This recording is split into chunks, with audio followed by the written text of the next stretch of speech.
New extras with Bill Penny perks and a 10-year unlimited warranty. So get on over to Bill Penny Toyota today and experience Toyotathon. Bill Penny Toyota in Huntsville and online at BillPennyToyota.com. Bill Penny's Toyota 10-year unlimited warranty is valid through the 10th year of ownership. Valid on new vehicles only. See dealer for details. Flow Trampoline Park is your one-stop fun spot for your next birthday party. Whether you're a boy, girl, kid, or adult, Flow has you covered. Party packages allow up to 25 plus guests, so you'll be able to bring all of your friends. And with all the fun competition to be had at Flow, maybe enemies too. Party packages will give you access to 60 minutes of jump time, grip socks for all guests, a private party room, and a party coordinator. Flow is behind South Parkway and Drake, behind Cracker Barrel. For more information, go to flowhuntsville.com. Get jumping with Flow. This is an Alabama legacy moment. Born in Fairfield, Alabama, Willie Mays is one of the greatest baseball players to ever play the game. In 22 Major League seasons, mostly with the New York and later San Francisco Giants, Mays had a 302 lifetime batting average and amassed 3,283 hits, 660 home runs, and an untouchable total of 7,095 career putouts from the outfield. Mays was the National League Rookie of the Year in 1951 and played a significant role in the New York Giants World Series victory in 1954. The most memorable moment in Mays' career occurred in the first game of that series when he made a running, over-the-shoulder catch at the warning track, popularly known as the Catch. Mays earned 2 MVP awards, was awarded 12 Gold Gloves, made 24 All-Star Game appearances, and was a first-ballot Hall of Fame inductee in 1979. In 2015, President Barack Obama awarded Mays a Presidential Medal of Freedom. Sponsored by the Alabama Bicentennial Commission, the ABA, and this station. Galaxy, one more show. Guardians of the Galaxy Volume 3. Rated PG-13. May be inappropriate for children under 13. In theaters everywhere now. Saturday, the stage is set. The XFL Championship. This is Paul Feinbaum. That'll do it for me today. Coming up next, The Drive with Wes Neighbors and Steve Moulton on 97.7 ESPN, The Zone. This hour is brought to you by Woody Anderson Ford, Alabama's F-150 Superstore. Welcome to The Drive with Wes Neighbors and Steve Moulton. Call into the Neighbors Wealth Management Hotline, 256-576-4977. That's how I roll. And I'm not going to drink and drive anymore. That's 256-576-4977. Now, here's Wes and Steve. And away we go here on a Monday, a full 2 hours of entertainment in front of you. Appreciate you listening on your way home, or if you are folks watching. The cameras aren't on, don't worry. But nonetheless, are they on? We don't know. Head over to WZZN TV to check us out. I don't say that enough, over on YouTube as well as on Twitch and Facebook, I think. But nonetheless, there's multiple ways you can consume this fine radio program. How are you, Wes Neighbors? Doing good. Good to be back on the air. I was locked in. I didn't realize there was a coronation over the weekend. I mean,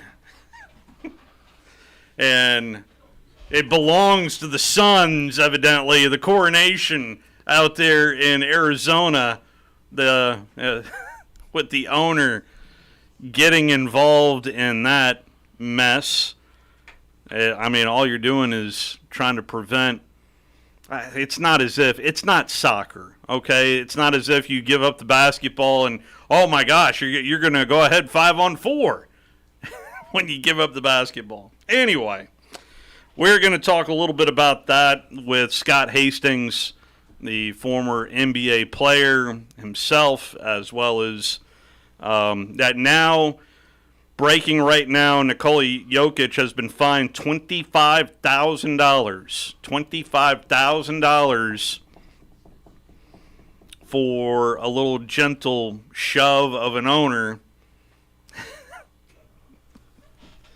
It's unreal, just unreal. I mean, although of everything that has been said about it, I think my favorite comment about this whole deal comes from Michael Malone, who is the head coach of the Denver Nuggets. Here was his Q&A with the media after the event of this happened in the second quarter. How was the adjudication explained to you for officials? Yeah, I'm still not really sure what happened. I haven't seen a video of it. I think it's crazy that Nikola got technical foul in that situation. He's going to get the ball, and some fan is holding on to the ball like he wants to be a part of the game. Just give the ball up, man. You know what I mean? And they deemed Nikola doing something that was excessive, I guess, and they gave him the tech, but I still don't really understand it. I think the fans, the owner of the Suns, made any difference? I don't give a shit. I mean, I really don't care. So I think that kind of sums it up for me too. So I'm not sure. I don't even know.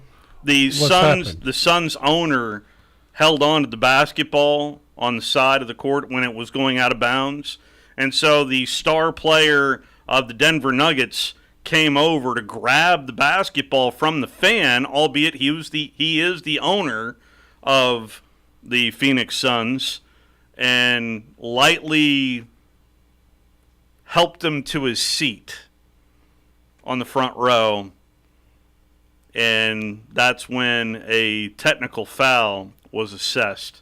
To the owner? No, to Nikola Jokic. I would like to see the owner of the Suns came out with a tweet today saying, I don't want anybody to be suspended, all this. I would like to see the owner actually pay Jokic's fine. $25,000. You think that's going to happen? No. Why? I would like to see it. I mean, because if he's truly remorseful about the whole situation, then that seems fair to me. I haven't even seen it, so. Trust me, it's on Sports Center up there on the top TV. I mean, nobody got arrested in Tuscaloosa last night or anything? Wow. That was not me. That's West Neighbors. What are you talking about? Wow. I mean, we're talking about a basketball game. Yeah, would you rather talk coronation? Would you rather... Didn't watch that either. Yeah, no, you didn't... The coronation oath has stood for centuries. Yes, it has. Yes, it has. Well, there is one sporting event that did take place over the weekend, and the ratings are out for it for the Kentucky Derby. They were down 8%. It is still the largest audience since the Super Bowl, 14.8 million viewers overall. But honestly, if there's one play-by-play guy that I go out of my way to listen to, it's Larry Collum. Larry is so good at calling horse racing, and he is just, for me, must listen to, and here is how it sounded from NBC. And they're into the stretch, and Two Phils has turned for home on top. Kings Barnes, here's Mage coming struggling down the outside. Angel of Empire is putting in his run, and there's 1 furlong to run. Two Phils on the inside, trying to hold off Mage. Mage has taken the lead here as they come into the final 16th, and it is going to be Mage to win the Kentucky Derby. And then it was Two Phils, Angel of Empire, and a photo. Disarm was fourth. Mage has done it in 2:01.57 seconds under Javier Castellano. So the superfecta paid for $1 bet paid $15,742. Mange was 15-1. Yeah, but I think the fourth horse is what made it such a big payout.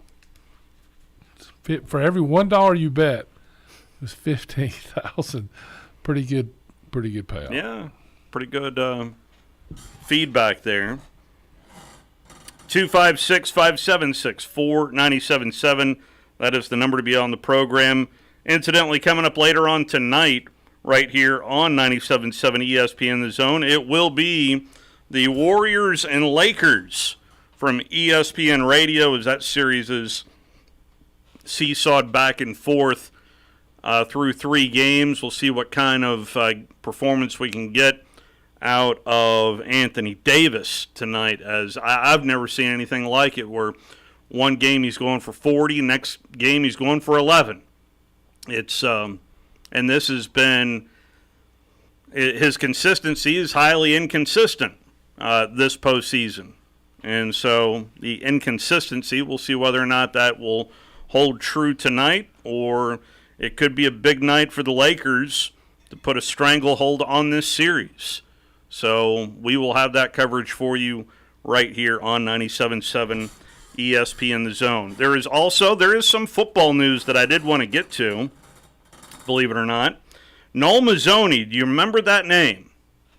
I think if you are a resident of this state. He was wasn't he one of the he was at Auburn. Yeah, he was a genius. Remember? Noel Mazzoni. He was a genius. Well, he is going to coordinate. He's been a coordinator virtually everywhere, and he is now residing in the state of Arizona. Why is that a big deal? It is a big deal because there are two different high schools that he lives in between, and he is going to be the offensive coordinator this fall for both high schools this fall. And it's about a 45-minute drive around the Arizona 101 loop. But he is held... How does he go to both games? According to Noel Mazzoni, two high schools. Two high schools. Now, what I don't know from this story, this is from Football Well, Scoop. he is a genius. He figured out how to get two high schools. I don't know if these high schools, since they're so close, it would lead me to believe that they're going to play each other on, what you do in that regard if you're the offense coordinator for both schools. Whichever one pays you more, you give them the playbook. It's all about of the one that doesn't pay you as much. So there you go, Noel Mazzoni dueling offense coordinator roles at two different high schools in the state of Arizona. There you go. So there's that going on as well. As well as your phone calls. Coming up We're not going to report on Tiger Woods accused sexual harassment by ex-girlfriend? I mean, it sounds like we are. While they were dating? The story on Tiger Woods, he is in a $30 million legal battle with his ex-girlfriend, and it has escalated. Erica Herman... No, we cannot play What's the skit. Is there a skit about this? We cannot Is there play a skit? the skit. So this reminded me of a bit from the Chappelle Show on the Love Agreement. I don't know if you ever saw the Love Agreement. Man, I like Dave Chappelle. Yeah, but we certainly cannot play it right now. But it... That's no fun. Everybody just go and look it up during the break. Yeah, it's the non-disclosure agreement is, I think, the funnier part of...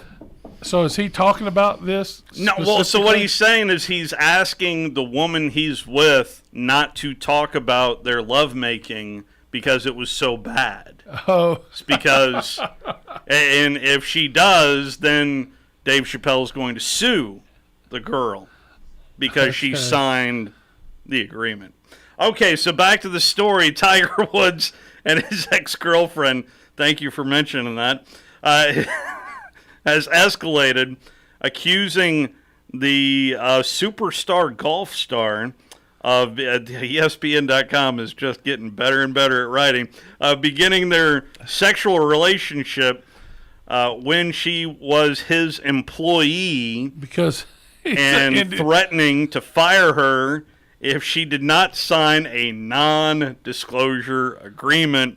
Now she wants voided. So that's why I mentioned Dave Chappelle. Can't sue in the non-disclosure agreement. Correct. So correct. It makes people.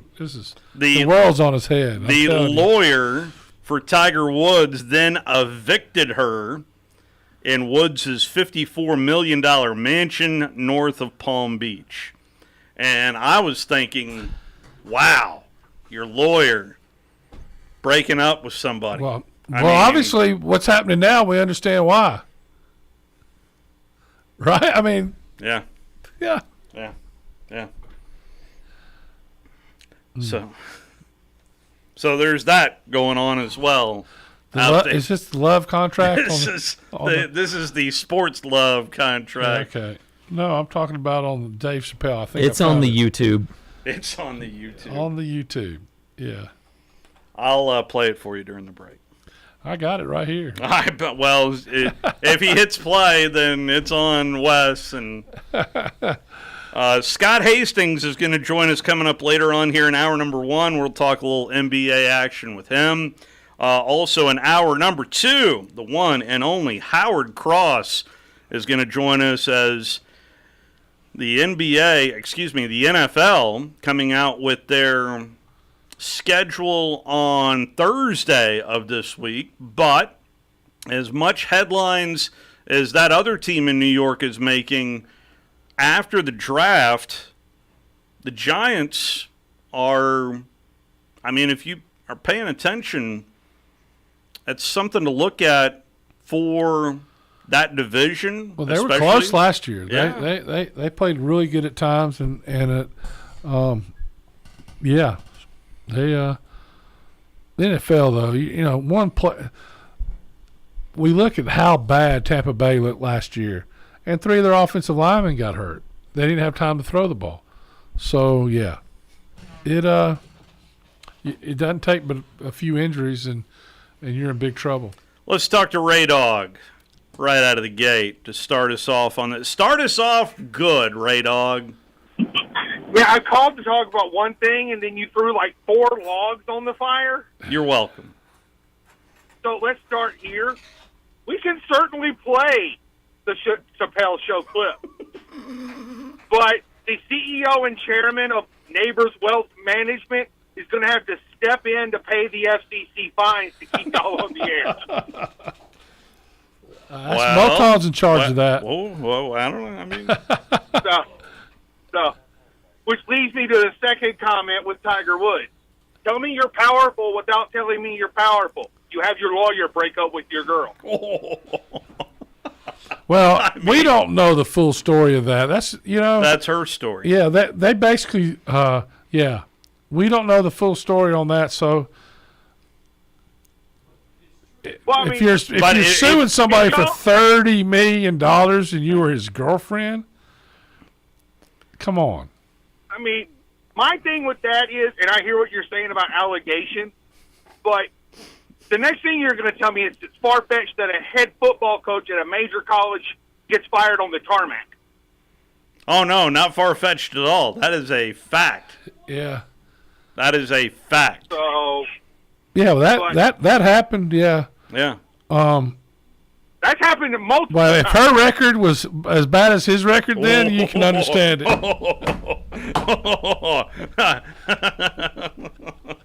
He has that particular individual has rebounded nice. Yeah.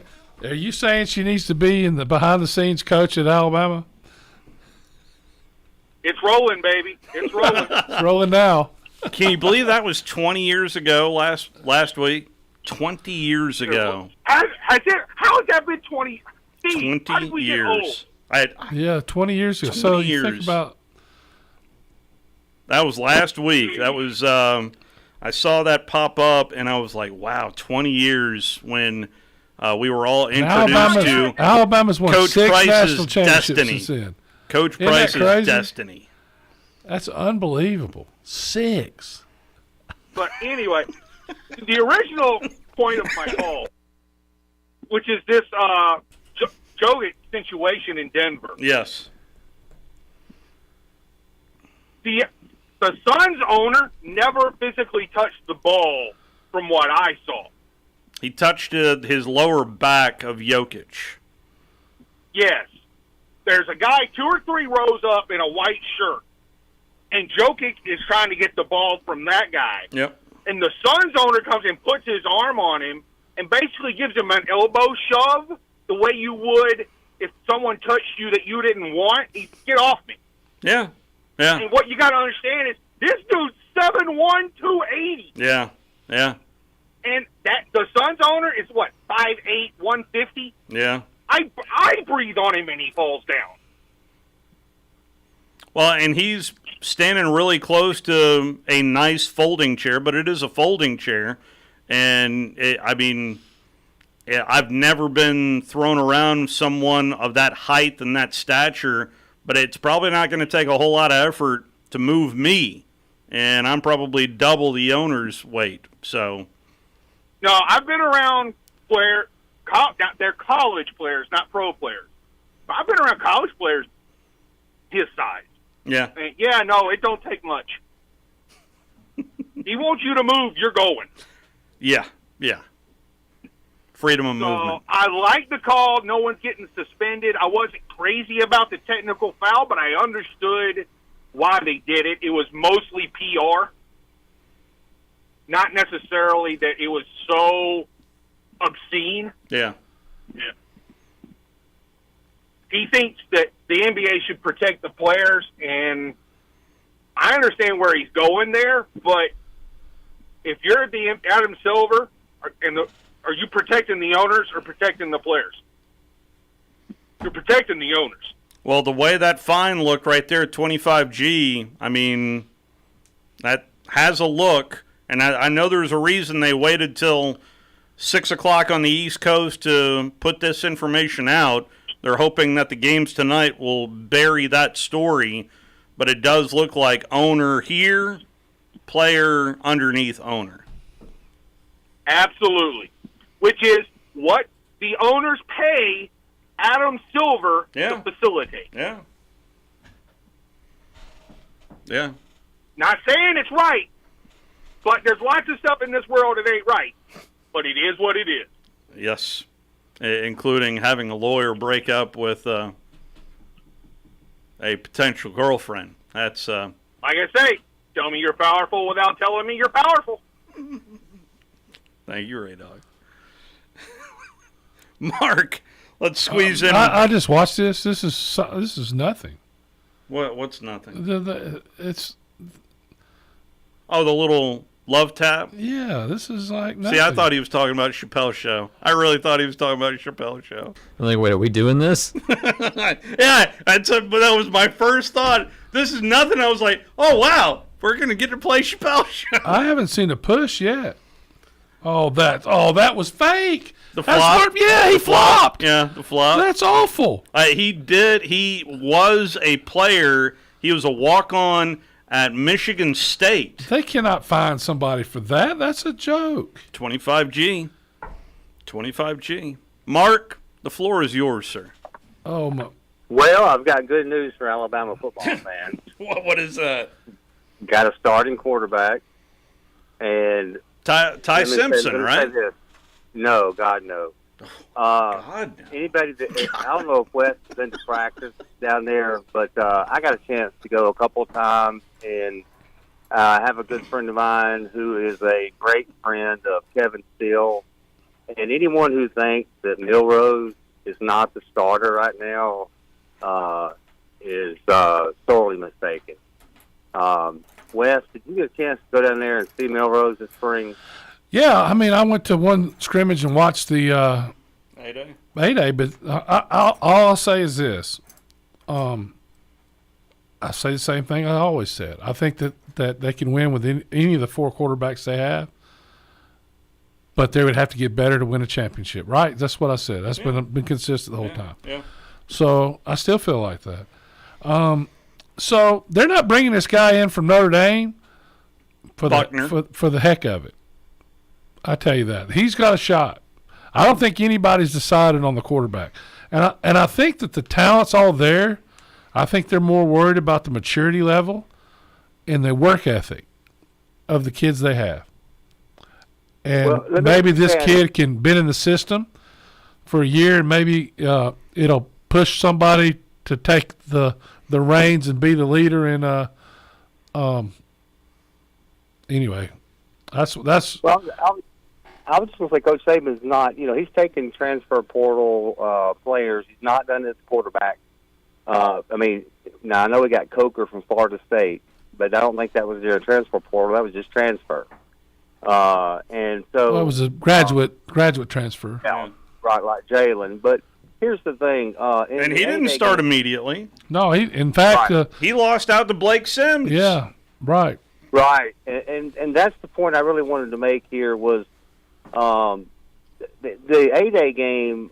I don't know how Milrose is going to be a guy that is going to, under this new coordinator, a lot of people and Wes, you're more connected, but the people that I know that know the coaches, I guess you're not hearing this, is that the defensive coaches believe that Milrose, is a tremendous athlete and that he is the starter. If you look at even the A-Day game, how the coaches kind of communicated with the quarterback, even there, I think even the people who called the game even communicated with that. But in an 8-day game, he had to stop. In the real game, he's going to break it for a touchdown on a lot of those scrambles. And was he not going against the number one defense? Yeah. And so he had open lanes where, they go and tap him, where you're not going to tap him in the Ole Miss game. He's going to be gone. So I guess I'm saying is I kind of get aggravated. Everyone's a little bit down on Milrose when he's going to be the ace in the hole. That Saban right now is just grinning from ear to ear. Well, again, I don't think they're bringing this guy in for his health. I believe there's going to be a great quarterback competition, and hopefully Milroe. I hope that he does well. I'm not sure. They're not happy. I think it's very obvious they're not happy with how they developed in the spring. And when I say that doesn't mean, the light hadn't gone off on any of those guys. And, people posture for this NIL deal and this NIL deal. Nobody, their families all after them. To try to get more money, and anyway, it's turned this whole thing into the disaster, and that spills over to your team, and I think they're trying to get on the same page as they've been in the past with the players playing because they're at Alabama and want to win a championship. Well, here's my last comment. Thank y'all for giving me the time here. I think if the guy from Notre Dame comes in and starts, I'd be shocked. Number one, number two, I think that he would not. I think they would lose the team offensively. You bring in a transfer quarterback, a transfer portal after everyone's already done the sweat, blood, tears, the spring practice. I just don't see it. If Coach Saban does that, this is my opinion. It's a big difference between a Jamison Williams receiver that comes in. That's okay because you got about 12 receivers. He had to earn his way on the field. But if this is a political move to bring in this guy, I promise you, it's not going to come out good for Alabama. Let me say this: political. You're a player. You want somebody to come in and make the plays to win the championship. It doesn't. That's what I'm trying to tell you. This is not a political move. They brought this in because they think that he'll either be the starter or that he'll push somebody else to getting better where they can win. If he thought that he could win with the quarterbacks they have now, I'm not talking about win the SEC. I'm talking about win a national championship. He wouldn't bring the guy in at all. So it's going to push somebody to get to where they need to be, and I think that says a lot where they are. To be honest with you, I don't think this is a political move. I think this is and listen, I agree with everything you said about Milroe as far as talent and having the ability and running the read option and the pressure that puts on defenses. I think they're pushing people to work harder. That's what I'm thinking. I think they feel like that the quarterbacks may have coasted through the spring and not gotten any better. The best roster in college football. That is next, right here on this Monday edition. The best roster according to Urban Meyer. You're listening to The Drive with Wes Neighbors and Steve Moulton on 97.7 ESPN The Zone. Rambo Marine in Hazel Green is your one-stop shop for all things boating. Whether you are ready to surf with the newest Malibu wake boat or cruise on a Cobalt or Barletta pontoon, we have a boat ready for you and your family. Rambo Marine provides exceptional service second to none, so that you are ready to hit the water in no time. Stop by Rambo Marine today. We know boats. Here's Bobby White from Woody Anderson Ford on their service department. President's Award winner 2 years in a row. That's only given to the top 10% of Ford dealers in customer satisfaction. So we're very proud of the service department. And our body shop. If you happen to get into an accident, which not a lot of people just want to go down and see a body shop, but if you get into an accident, award-winning body shop. We have state-of-the-art paint booths back there. They're waterborne paints that we use, friendly for the environment. We've got our production system, the way things are in and out. We have the fastest cycle rate in town of getting your vehicle in, getting your vehicle out, and assured that it's fixed right. We take pictures before it's wrecked, and not only after, but we take it as we're putting the parts on. All done to above industry standards. So I'm proud of our body shop too. Don't forget our parts department. So you don't have to need parts, performance parts, or just parts if you're a weekend mechanic. Woody Anderson Ford, located at the corner of Jordan and Sparkman, as well as Hughes Road and Madison. You can also check out the great deals at WoodyAndersonFord.com. This is Wes Neighbors with Philip with Eagle Insulation, and we have an announcement to make.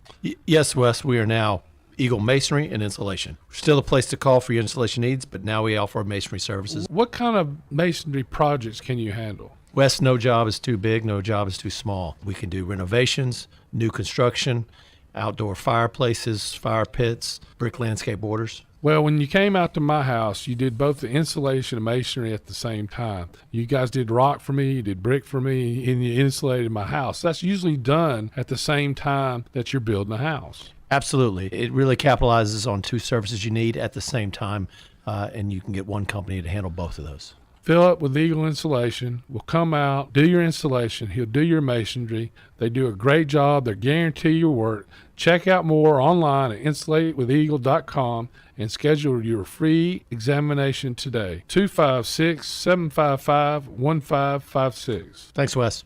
Make this the summer you finally get your own backyard pool from Superior Pool Construction. Family owned and operated, our team can have you swimming and splashing in no time. And now is the time to choose your custom fiberglass pool. Superior Pool Construction has a few spots still open for quick installation this summer. 80 different pools to choose from and 12 in beautiful Diamond Tech colors. All come with a 50-year manufacturer's structural warranty. Call Superior Pool Construction now. 256-284-5953. 284-5953. The 2023 season of Atlanta Braves baseball is on, and this squad is fired up to make a run at a sixth straight division crown. High fly, deep to left, forget about it for Austin Riley. A blast to left. Tomorrow night, the interleague battles continue from Truist Park in Atlanta as the Braves take on the Boston Red Sox for a quick two-game set. Braves Radio goes on the air at 6:05 Eastern, 5:05 Central on the Braves Radio Network.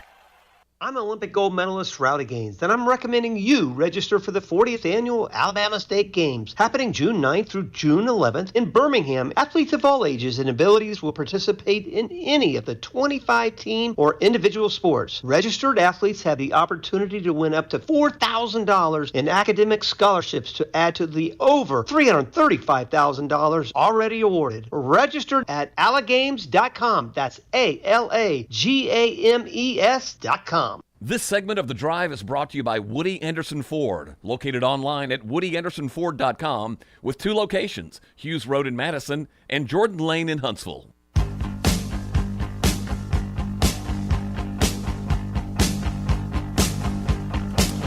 We are about 10 minutes away from talking a little round ball with Scott Hastings, the former Arkansas Razorback, and now covers the Denver Nuggets for Altitude Sports. The Swiftie himself is on the Neighbors Wealth Management Hotline. How are you, Jeff, from the Borough? I'm all right, Mr. Bowles. How you doing? I'm doing well. Did you stay up? It was a late night up there in Nashville. No, I don't. I didn't fool with the mosquitoes. I let them kind of have their fun. It didn't get over till 1:30. She didn't start till 10 last night because of the storms. I'm sure y'all heard about it, did you not? Knew nothing about. They didn't start. We had a big storm coming. It's supposed to start at 7, and she didn't go on stage till 10. So she didn't finish. It was like a 3.5 hour concert. She didn't finish till 1:30, and this morning they had live shots there for people trying to get out. Not a whole lot of neighborhoods around the stadium, so I'm trying to get out of town, trying to get their flights. They're going to miss their flight, or trying to hurry up and get out of hotel rooms and check out, and get taxis to get the airport or Uber or whatever they were doing. So the nuts that paid way too much to go, they did set an attendance record for Nissan Stadium because there won't be that many people in the stadium again, probably ever, because the Titans are so bad. Well, now they're wanting a dome. Had they had a dome, there wouldn't be any issues with Swifty. They won't ever draw 70,000 again in Nissan Stadium, so they won't draw that again. So you think Nashville will get a dome? Oh, they've already approved it. Have they? Nice. Yeah, they've approved it. It's going to be built. I don't know when they're going to start. They're wanting to be in it by 2027. So I don't know when they're going to start building. But yeah, they better be soon.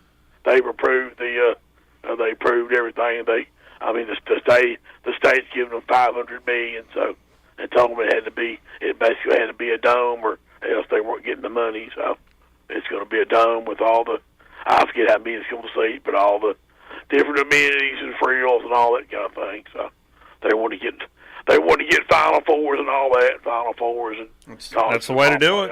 Probably SEC football championship game too.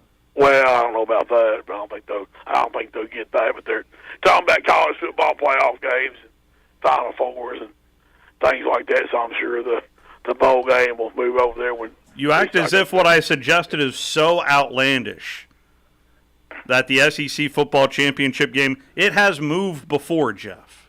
Well, from Birmingham it can move again. From Birmingham to Atlanta. Yeah. How long has it been in Atlanta? A while. But it is capable of moving. Just take a look at the commissioner of the Southeastern Conference. He's moving a lot of things. They did say when Texas and Oklahoma come in, they went to conference office and moved to Big League City, like Nashville or Atlanta instead of Birmingham. So they wanted to move. So maybe that'll move too. Maybe they'll move to a Big League City. Well, where is Taylor Swift off to next, Jeff? I don't care. She can go to where she wants to. So I just thought you knew everything Taylor Swift. I know in a few weeks, Billy Joe and Stevie Nicks be here in a few weeks. Y'all come down and to see them, so they'll be here in a few weeks. Do you like Billy Joe? Yeah, I don't want to say. What's your favorite song? I've seen Billy Joe before. I have a lot. I mean, there's a lot of them. Uptown Girl, Pressure. There's a lot of them. So there's enough. Well, I love Stevie Nicks too. I've seen both of them in concert. They're two gonna be coming. The Cheeks are coming in July. George Strait's coming. I mean, here in a couple weeks. Italian Restaurant's probably my favorite. Here in a couple weeks, the Scamerhorn, the Symphony, and the Symphony's going to be with the Beach Boys in concert. So y'all come up and get y'all's Beach Boys song. Good vibration. I've seen the Beach Boys too. I have not. All those three I saw. Well, one in Birmingham and Tuscaloosa. Well, I just wanted to comment on the over/under of wins. Of course, it doesn't matter who Kentucky has playing. They're going to have 6 or 7 wins a season. It does not matter who. Levis could have come back, and they'll still be, 6 or 7 wins. So they're pretty high on this NC State quarterback. Why don't we have more than 6.5 or 7 wins? No, I'm talking about people that I trust, that I read. I'm not talking about that. I'm talking about He's asking why they only have, if he's so good, 6.5 wins? That's what they have every year almost. Yeah, that's right. That's right. And Tennessee has 9.5. 9.5, that's right. Yeah. DraftKings. I guess they're going to play UTSA 9 times, aren't they? I guess they will, won't they? Go Roadrunners. What do you guys think about the new rules thing he wants to do on the fines? Did you hear about that? About the fines. He's talking about going on the field. He said the fines aren't working. These fines are fining schools. It's not working. Yeah, we discussed that. Here's his remedy.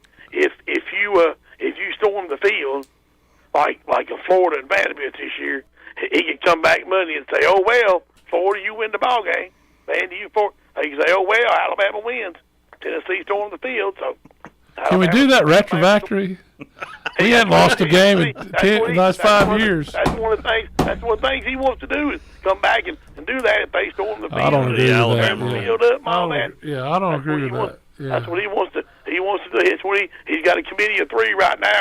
It's to. All right, Jeff. Thank you. Thank you, Jeff. We need to take a break and come back. We've got a guest coming up on the other line. It'll be Scott Hastings joining us. All things Taylor Swift. You're listening to The Drive with Wes Neighbors and Steve Moulton on 97.7 ESPN The Zone. Here's Bobby White from Woody Anderson Ford on their service department. President's Award winner 2 years in a row. That's only given to the top 10% of Ford dealers in customer satisfaction. So we're very proud of the service department. And our body shop. If you happen to get into an accident, which not a lot of people just want to go down and see a body shop, but if you get into an accident, award-winning body shop. We have state-of-the-art paint booths back there. They're waterborne paints that we use, friendly for the environment. We've got our production system, the way things are in and out. We have the fastest cycle rate in town of getting your vehicle in, getting your vehicle out, and assured that it's fixed right. We take pictures before it's wrecked, and not only after, but we take it as we're putting the parts on. All done to above industry standards. So I'm proud of our body shop too. Don't forget our parts department. So you don't have to need parts, performance parts, or just parts if you're a weekend mechanic. Woody Anderson Ford, located at the corner of Jordan and Sparkman, as well as Hughes Road and Madison. You can also check out the great deals at WoodyAndersonFord.com.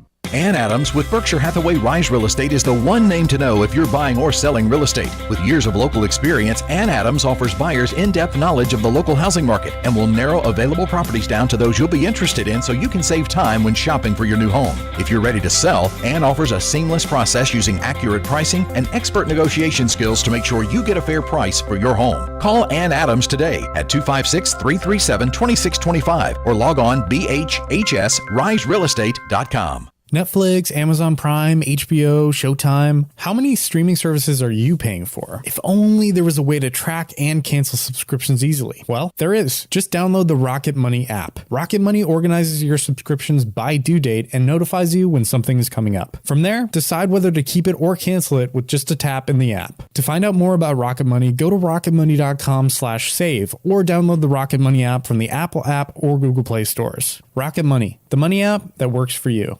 No representation is made that the quality of legal services to be performed is greater than the quality of legal services performed by other lawyers. A wise man once said, "If you take care of old folks and children, everything in the middle will take care of itself." Hi, I'm Danny Aldridge, lawyer in Alabama and Tennessee.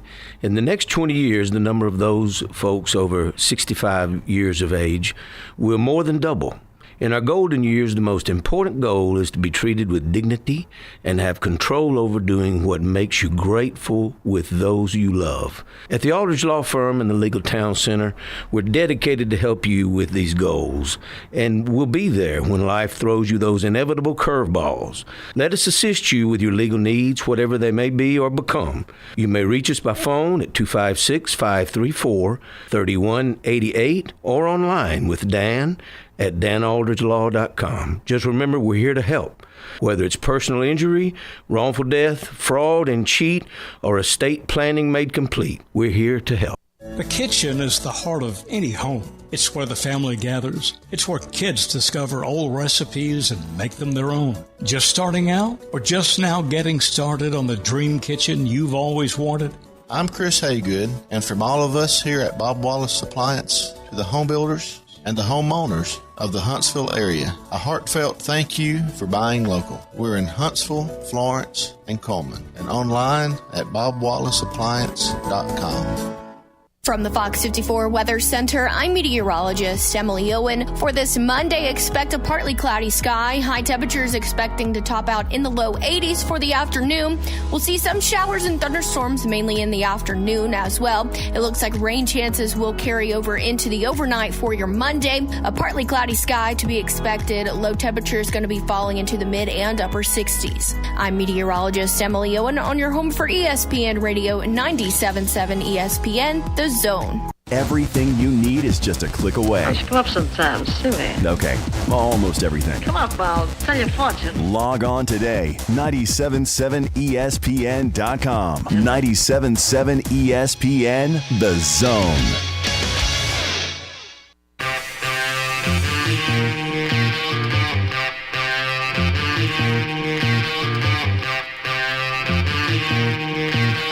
Back here with you on the drive, along with Wes Neighbors. Steve Moulton back here with you as the NBA playoffs roll on tonight. Be sure and listen to the Warriors and Lakers coming up tonight from our partners over at ESPN Radio. Let's talk some more NBA, shall we? Maybe he wants to talk some college football, too. He is a former Hog himself from the University of Arkansas. He is Scott Hastings. How are you, Scott? Wes and Steve, I've been wondering when the heck my annual Huntsville NBA conversation was going to happen. Well, if we can only find something to talk about, Scott. I mean, there is...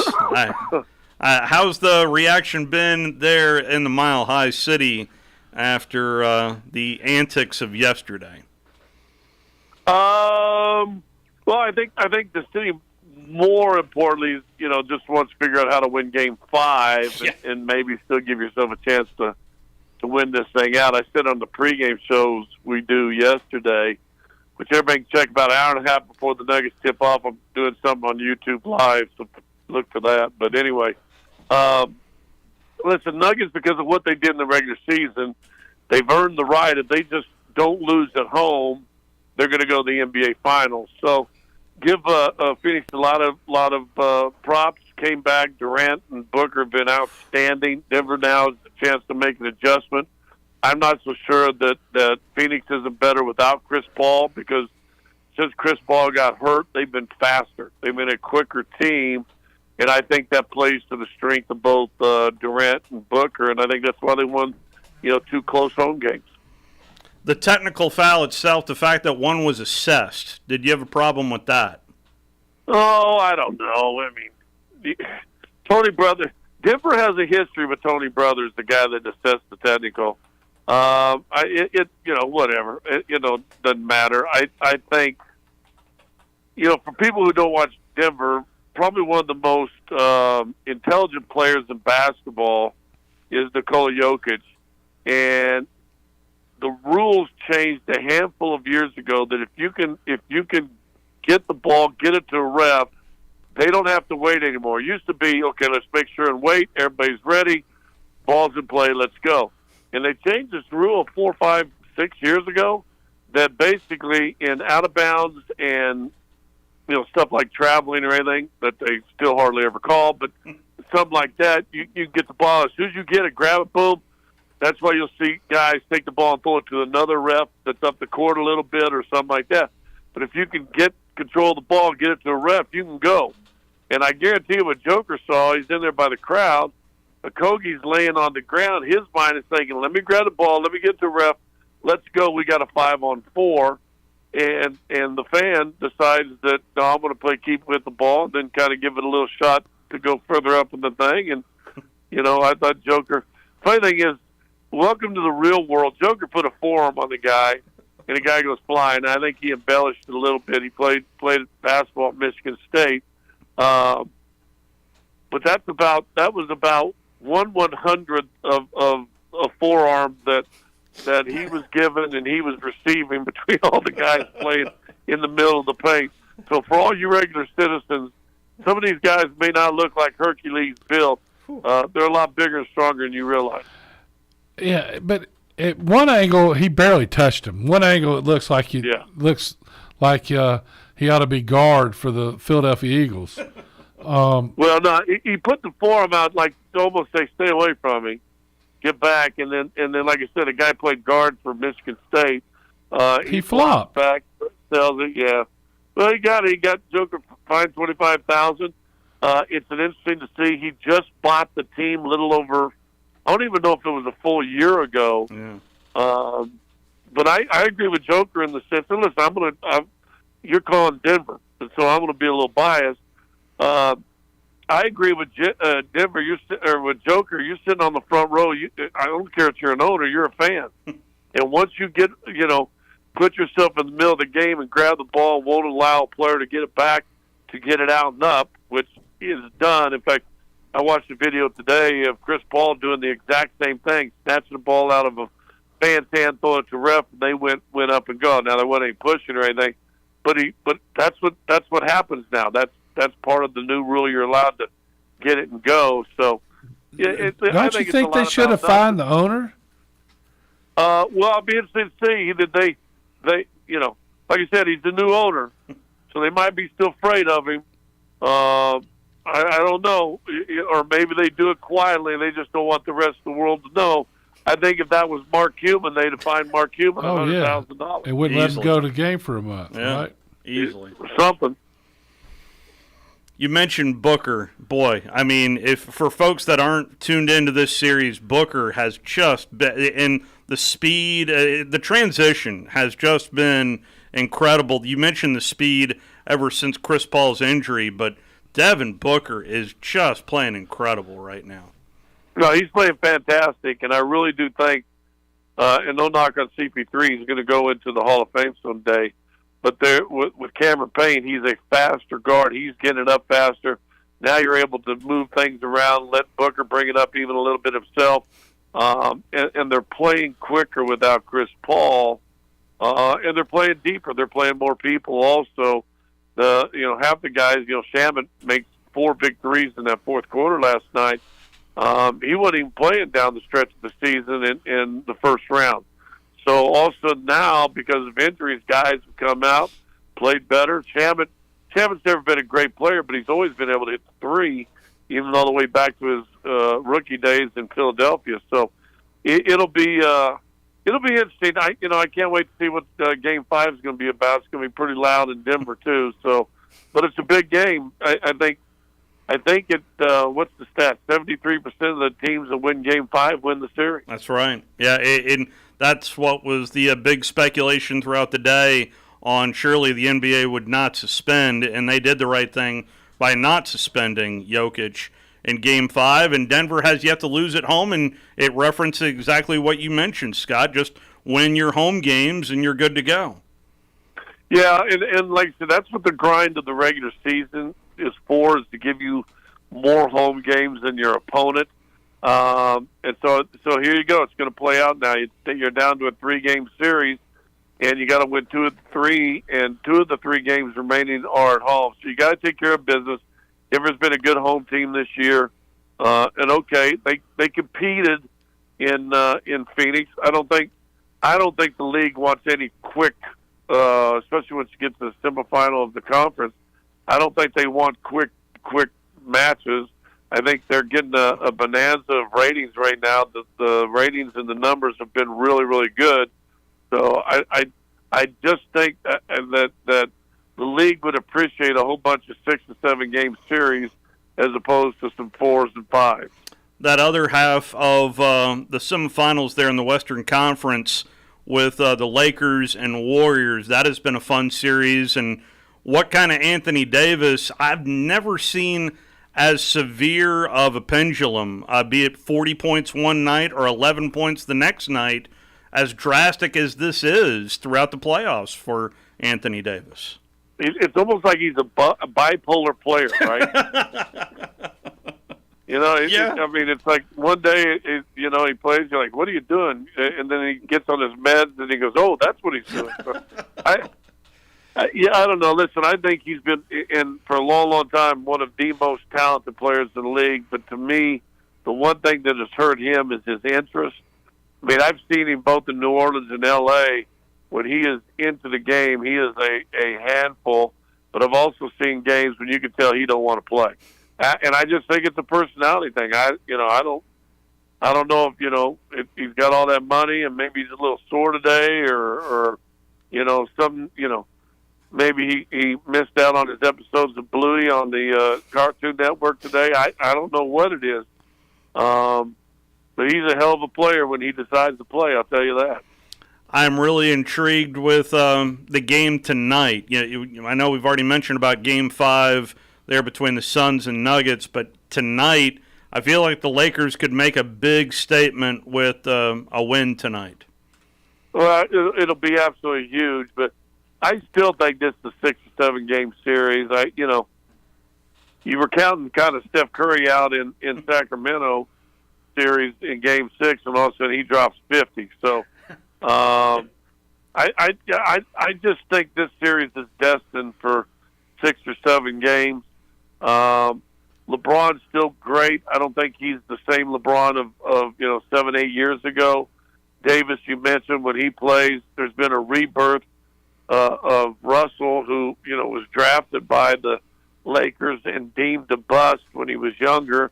Now all of a sudden, he's a third guy that's capable of dropping 30 or 40 on you. So, listen, they're a dangerous team, and they're a known team, and they got stars, and that's kind of the beauty of this. You got the champions not willing to die and go away, and then you've got the old guys willing to say, let's give it one more run into the sunset. On the other half, the Knicks and the Heat, that series, the Heat in particular, I was thinking it might have been just with the injuries that occurred to the Bucks in that first round, just good timing, but they're playing very well, are the Heat right now? Well, they're probably one of the top one or two teams left as far as well coached. Spoelstra, I think, has developed into one of the better coaches in the league.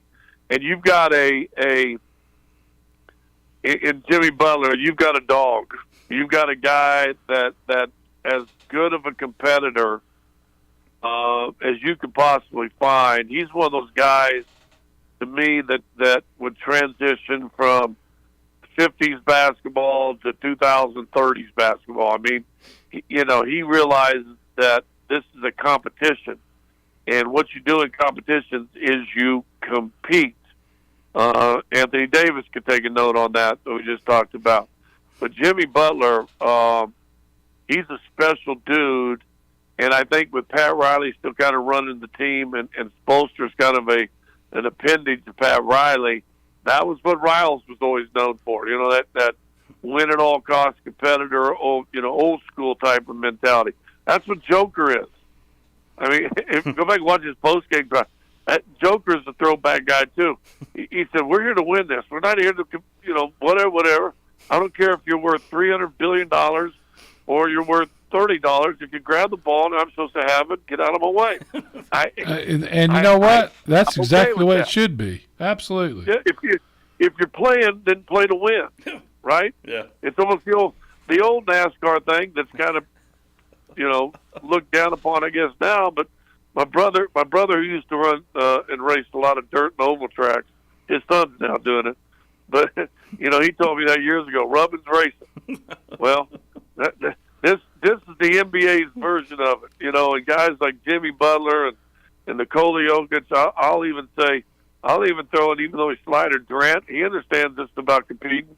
LeBron understands about that. So, kind of fun to watch the guys that, to me, sit there and go, okay, he's got an old school mentality. He may be limping up the court like Willis Reed, but he's going to do everything he can to win tonight. Are we going to end up with Boston and Denver, you think, in the NBA Finals? Well, I wouldn't mind that. I understand Boston in the early summer is very beautiful. I have stopped drinking, so the Irish pubs are all safe. So that's one thing. I've saved some money there. No, it'll be nice. Listen, they've still got their hands full in the next 3 games, and we shall see. It's to play in the NBA Finals coming out of the West, I don't think it's going to be very easy for anybody.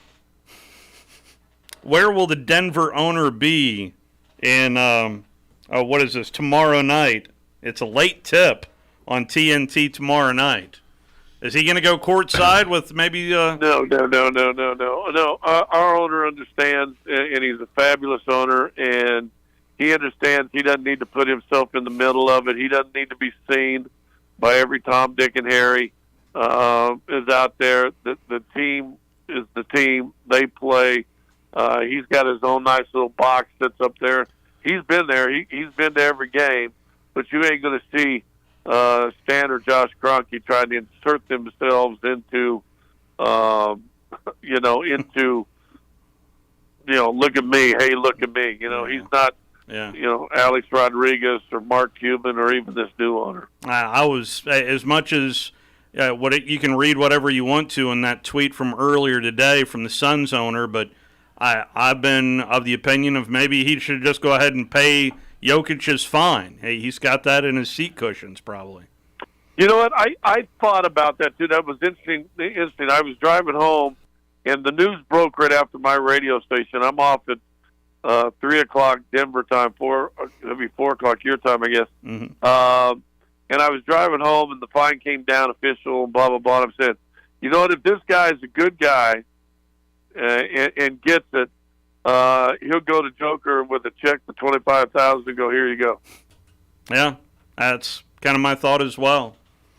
Scott, always appreciate the time, sir, and we'll catch up more often, I promise. We'll dive into more of your Hogs, who made another tournament run there in the NCAA tournament. Just something about that guy who takes off his shirt there in Eric Musselman. You know what? When the man boobs pop out, man, we're ready to roll. We're ready to get to the next round. Now the problem is, it gets us to the next round, but it never allows us to win that next round. Yeah, that was a deal stopper as soon as he took that shirt off. There's no doubt about that. Yeah, you're not getting any calls the next week, that's for sure. I do what Musk has done a good job is that portal, hasn't he? Oh, man. Yes, he has. He really has. Thank you, Scott. All right, fellas. Scott Hastings. His stops in the NBA included the Knicks, Hawks, Heat, Pistons, and Nuggets. Won an NBA championship in his time with the Detroit Pistons as part of the Bad Boys back in the day. We're going to talk a little NFL coming up on the other side. Howard Cross joins us next.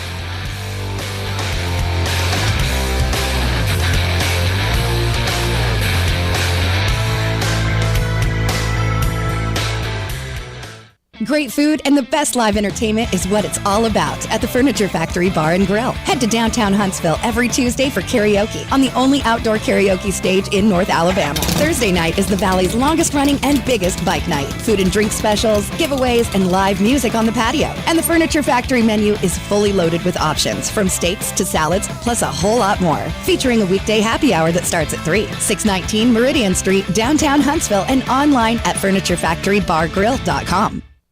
At Bryant Bank, we believe your goals are worth chasing, and every step along the way is worth celebrating. From your hopes for the future to the challenges that keep you up at night, we're here for you.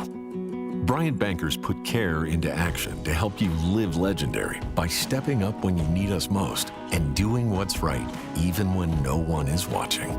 Come experience a local bank whose people greet you by name and treat you like family. Bryant Bank, member FDIC. WZZN, Union Grove, Huntsville, Alabama.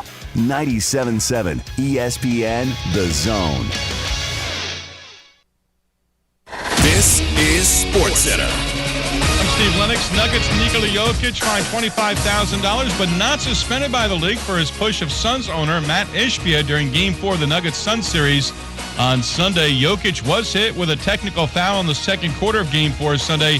Ishbia had the basketball. Jokic tried to take it back, hit Ishbia with his elbow. 2 games on tonight's NBA playoff schedule. Up first, Knicks and Heat with Game 4 in Miami. Tip in a little over 30 minutes. Heat right now, 2-1 lead in the series. Knicks going without guard Emmanuel Quickley tonight. Quickley sprained his left ankle in the fourth quarter of the Knicks' Game 3 loss on Saturday. Warriors and Lakers will follow with Game 4.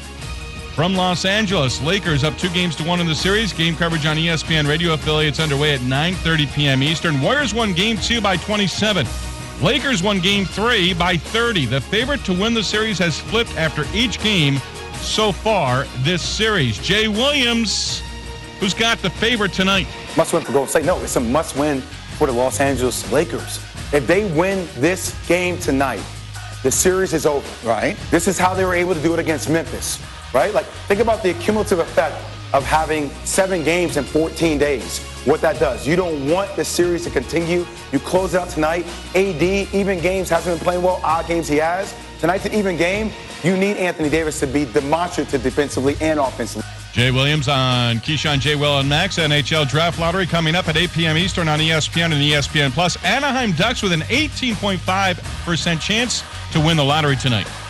Coming up Tuesday with 2 huge Game 5s, I'll tell you which home team I'm still confident in if they were to lose. Keyshawn, J. Will, and Max, 6 a.m. Eastern right here on ESPN Radio, ESPN2, ESPNU. 97.7 ESPN, The Zone. Welcome to The Drive with Wes Neighbors and Steve Moulton. Call into the Neighbors Wealth Management Hotline, 256-576-4977. That's how I roll. And I'm not going to drink and drive anymore. That's 256-576-4977. Now, here's Wes and Steve. Hour number 2 here on a Monday. Along with Wes Neighbors, Steve Moulton back here with you. Don't forget, tomorrow we're at the Furniture Factory Bar and Grill. And also coming up later on this week here on 97.7 ESPN The Zone, Alabama softball. As the Crimson Tide, they are the 5 seed. They will play, well, actually, we don't know who they're going to play. Game 1 will determine who the Crimson Tide is going to play on Wednesday at 4 o'clock, and we will have that coverage for you from the SEC softball tournament. Let's talk a little NFL, and I know a lot of people are talking about that other team in the metropolitan area of New York City, but quietly the Giants, if you're paying attention, making some noise in the right direction as Howard Cross is kind enough to join us. How are you, Howard Cross? I'm doing very well. How are you doing today? We're doing well. Hi, C. How are you doing, man? What's up, Wes? What's up, baby? How are you been? I'm doing all right. How's the city? Right. You still in the city? I still work in the city pretty much every day. All right. Well, a very successful first campaign for Brian Daboll, and it just it felt like that momentum picked up with not a lot of people are talking about the draft for the Giants, but I think they filled a lot of needs, at least from what I see. What do you think? They did a good job. You know, they had some players that a lot of people circled that the 25th pick. Who they would get? They had the center circle from Minnesota. They had the DB who we never thought would be able to falter from Maryland, and then the kid Hyatt from Tennessee. Like no one thought that these 3 kids would be available, and they did a little bit of trades and stuff to get everybody they wanted. It really is amazing, and I know Bama fans saw Jalen Hyatt up close and personal, and with the kind of season that Daniel Jones had last year, do you see that kind of sustained success moving forward? Well, you know, the way that the offense has been running so far with the way Daboll's been doing it, you know, Daboll's had a little stint there with the Giants, with New England, and with Alabama. He has a you know, kind of a mantra of using players to put them in the right position. With Daniel Jones, he had a great comeback. He did a good job. Him and Saquon Barkley did a great job moving the ball down the field. But the biggest issue they had was there was no real deep threat. No one that could put out there that could scare guys. Hyatt is a guy that could scare guys deep. Well, I maybe the other place I should have started with is the Jets, because everyone wants to talk about the Jets. At least, what is it like there in New York? Is everybody getting as Jets crazy as people are on ESPN and talking heads really around the country? Well, around the country, everybody's talking about the act that they're bringing Aaron Rodgers to town. But the problem is that they don't know if they have good people to protect him. You know, he's a great quarterback. He's a Hall of Famer. He's going to do a lot of great things. But if you don't protect him, we'll have a different kind of season. You're trying to get a Giant guy to say good things about the Jets, Steve. No, I'm just telling the truth. They didn't bring people in to protect him. Like his front 5 have been suspect at best, and they didn't bring another guy in to help him. So it's going to be interesting to see what happens. So, Hi C, do you know who the head coach of your alma mater, high school alma mater is? Oh, no, I don't.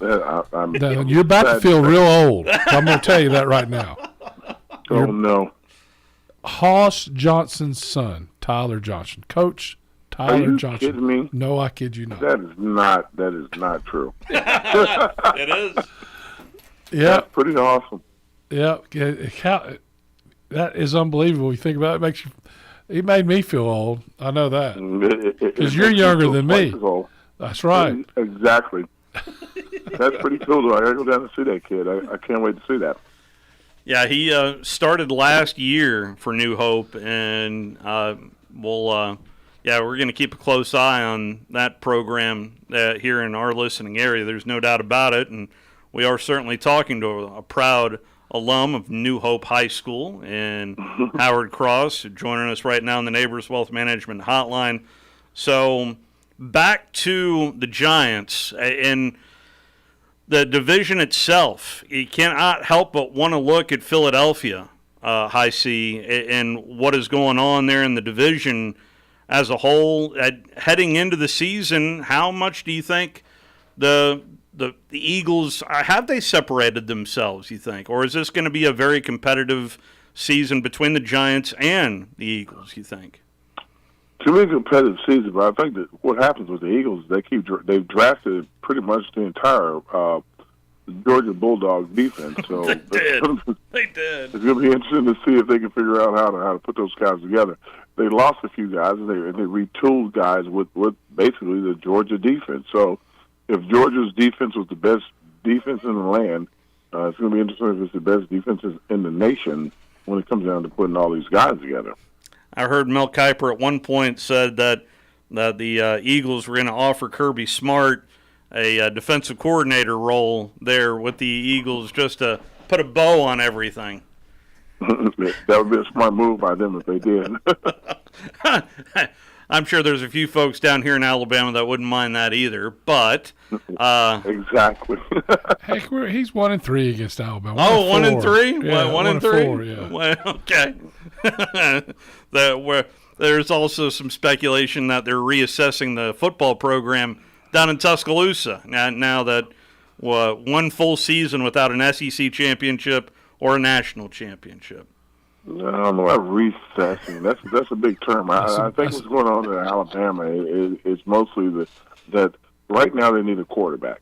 And with Tommy Reese coming from Notre Dame and then bringing over Tyler from Notre Dame and the two kids they have now, I thought one of the kids that they had before was supposed to be the guy that's going to come on and be the guy. It's a little up in the air, but I don't put anything past Alabama because I think their defense is probably top-notch, and it's going to be one of the best defenses in the league.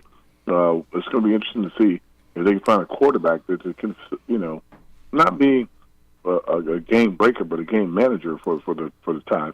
So, Howard, is your son still at Notre Dame? Yep, this is last year at Notre Dame. Where he should graduate in theory this year, and he should get his if we're all. Everything works out, he should get his master's the following year, this coming year, as he prepares for the draft. Wow, that is awesome. So, how does he feel about the quarterback situation and actually losing his coordinator, now losing the quarterback? Mm-hmm. Well, what happened was that the quarterback, Tyler Buckner, was the stud quarterback. He was the guy that everybody was kind of like following. They brought in the kid from West Virginia who was not West Virginia, Wake Forest, who was incredible. This kid he was awesome. His receiver is one of the top receivers, and everybody's like, okay, well, let's see what happens. I went to the spring game, watched the spring game. He is light years ahead of quarterbacks when you watch him. He's probably 24, 25 years old. He has a total command of the offense. Notre Dame actually looks explosive and can throw the ball down the field. It was a little different to watch a Notre Dame team with a quarterback and receivers that can get down the field. So this was going to be the backup quarterback. That's the reason he left. Yep, absolutely. That's interesting. Of course, year two for Coach Freeman there at South Bend.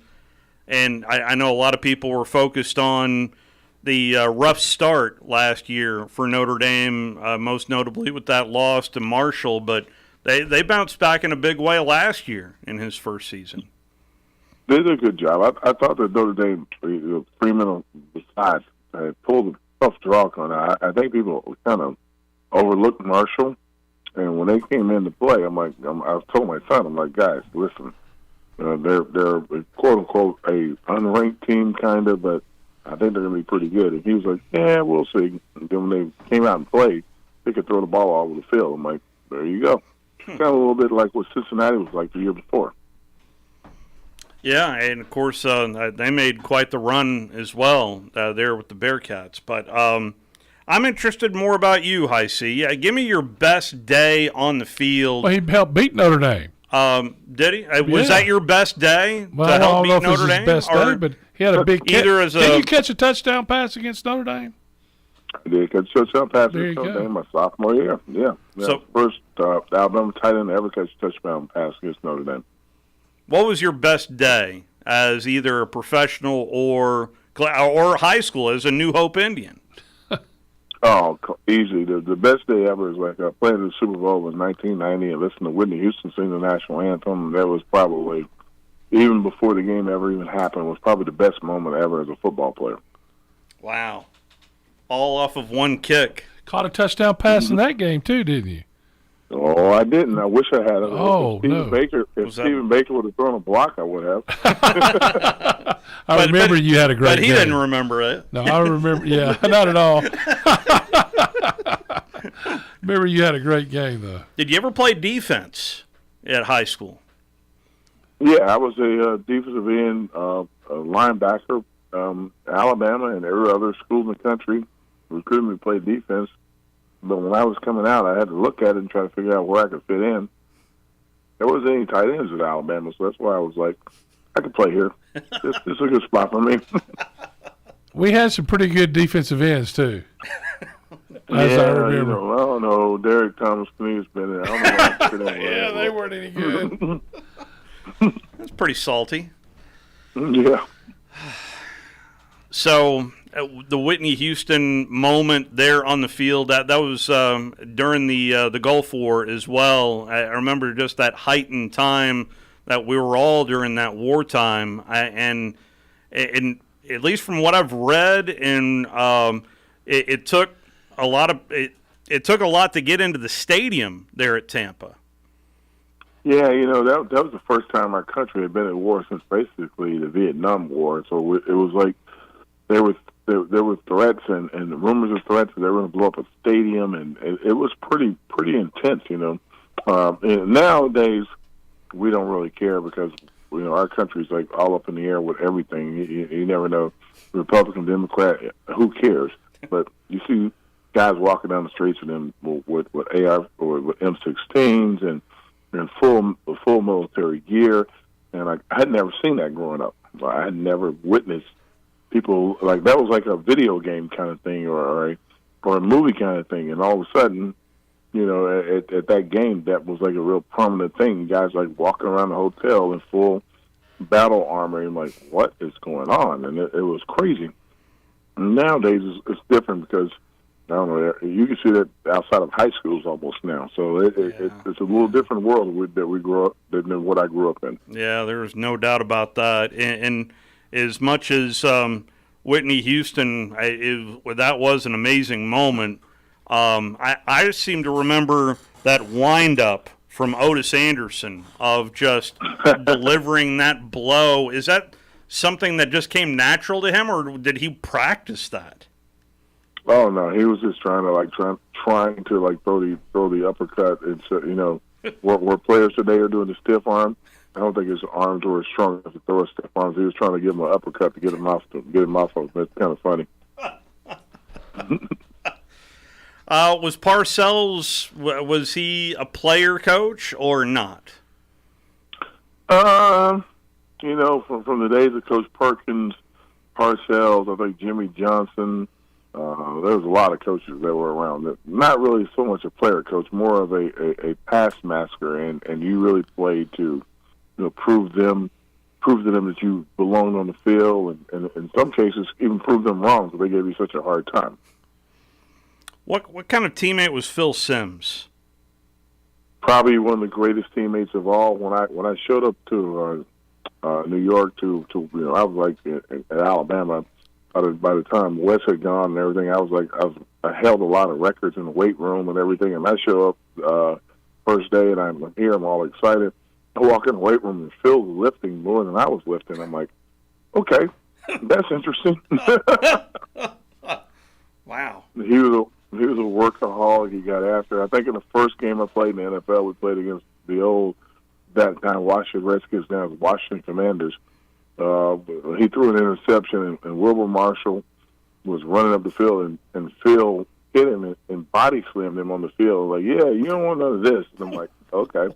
I stopped the play, and I didn't know what happened after the play. I was like, did he just body slam a linebacker? Like, that was... Wilbur Marshall's a pretty big dude, too. Yeah, it was kind of funny. Mm.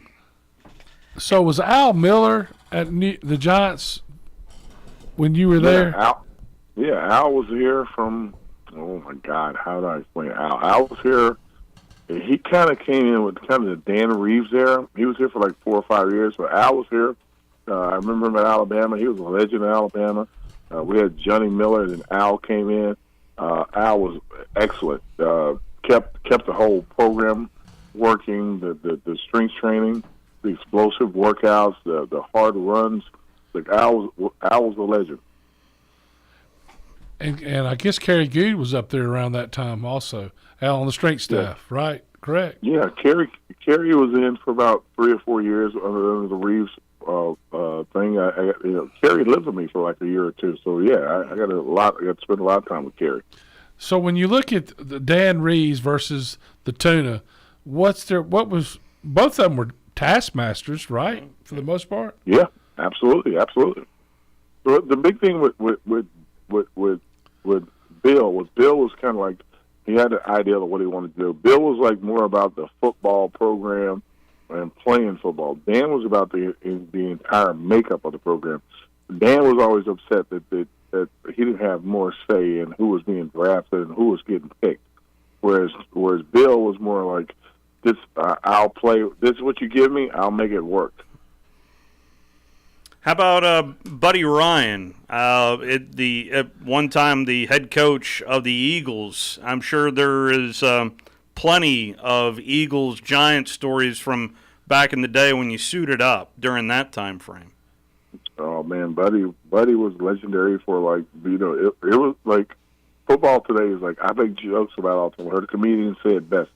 Back in the day when Wes and I played, like, if you ran over a guy and knocked him down, you'd stand over him and kick some dirt on his shoe as you walked away from him. Now you knock a guy down, everybody kneels and prays to make sure he gets up. So that was a different era, totally, when we were playing. I like the old era. That's